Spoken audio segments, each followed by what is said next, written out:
एक बार की बात है, हरे भरे जंगल में एलेक्स नाम का एक जिज्ञासु छोटा लड़का रहता था। उसके जंगली अनियंत्रित बाल और आश्चर्य से भरी आंखें थीं। एलेक्स को जंगल घूमना, पेड़ों पर चढ़ना और जानवरों की आवाज सुनना पसंद था। एक दिन एक बेल से दूसरी बेल पर झूलते हुए एलेक्स जंगल के बीचों बीच एक छिपी हुई जगह पर पहुंच गया। वहां उसकी मुलाकात माया नाम की लड़की से हुई, जो जंगल से जुड़ी हुई लगती थी।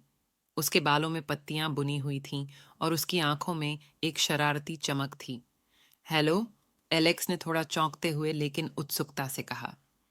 हेलो, माया ने उत्तर दिया। उसकी आवाज सरसराती पत्तियों की तरह नरम और सुरीली थी।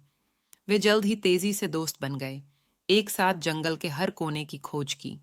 माया ने एलेक्स को विभिन्न पौधों और जानवरों की पहचान करना सिखाया और एलेक्स ने जंगल से परे की दुनिया की कहानियां साझा कीं।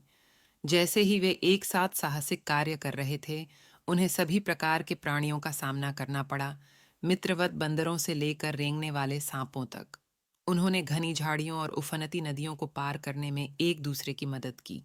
लेकिन उनकी दोस्ती को एक चुनौती का सामना करना पड़ा, जब लकड़हारों का एक समूह पेड़ों को काटने के इरादे से जंगल में आया। एलेक्स और माया जानते थे कि उन्हें अपने घर की सुरक्षा के लिए कुछ करना होगा। जंगल के बारे में माया की जानकारी और एलेक्स के दृढ़ संकल्प के साथ उन्होंने जानवरों को अपने उद्देश्य के लिए एकजुट किया। बंदर पेड़ों से झूल गए, पक्षी विरोध में चिल्लाने लगे और यहाँ तक कि शक्तिशाली हाथियों ने भी एकजुटता दिखाने के लिए अपने पैर पटक दिए। साथ में वे लकड़हारे के शिविर की ओर बढ़े और जंगल को नुकसान पहुंचाने से इनकार करते हुए अपनी बात पर अड़े रहे। जंगल के निवासियों की एकता और दृढ़ संकल्प से प्रेरित होकर लकड़हारे नरम पड़ गए और उन्होंने अपनी आजीविका कमाने के लिए अधिक टिकाऊ तरीका खोजने का वादा किया। जंगल बचाने के साथ एलेक्स और माया ने फलों और हंसी की दावत के साथ अपनी जीत का जश्न मनाया।